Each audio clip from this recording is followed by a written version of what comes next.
Minority polarisation జరిగింది. ఒకప్పుడు SC ST seats north ఇండియాలో మొత్తం బీజేపీవి, కాంగ్రెస్ కాదు అది. నెహ్రూ నుంచి ఇందిరాగాంధీ రాజీవ్ గాంధీ దాకా కాంగ్రెస్వి. తర్వాత ఆ సీట్లను బీజేపీ సొంతం చేసుకుంది.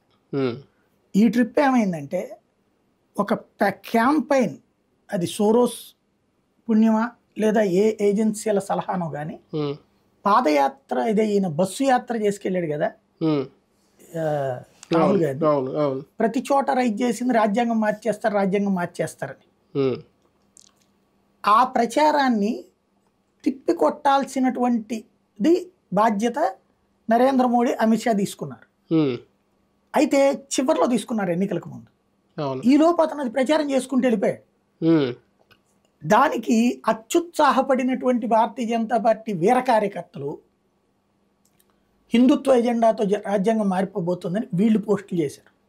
వీళ్ళు పోస్టులు క్రియేట్ చేయలే, కాంగ్రెస్ సృష్టించిన పోస్టులు వీళ్ళు ఫార్వర్డ్ చేశారు. వాళ్ళు తెలివిగా ఏం చేశారంటే, ఈ దఫా మన రాజ్యాంగం రాబోతుంది, 400 సీట్లు ఎందుకు కోరుకుంటున్నారు, మోడీ ఎందుకు పెట్టారంటే, ఇప్పుడు జగన్ 175 ఎందుకు చెప్పాడు, మోడీ 400 ఎందుకు చెప్తాడు, ఓ టార్గెట్ పెద్దది పెట్టుకుంటే మనం సమీపంలోకి వెళ్తామని. అంతేగాని గెలుద్దాం మనం అంటే ఓ లెక్క ఉండదు, లెక్కాపత్రం ఉండదు, టార్గెట్ ఎంత అన్నటువంటిది పెట్టుకున్నారు.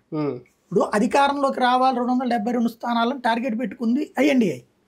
272 పెట్టుకోవడం వల్ల 230 దగ్గర అయిపోయింది. ఈయన 400 పెట్టడం వల్ల 293 దాకా వచ్చాడు. ఈయన కూడా కనుక మనం గెలిస్తే చాలన్నాడంటే ఈయన కిట్టాగా వచ్చి ఉండేది.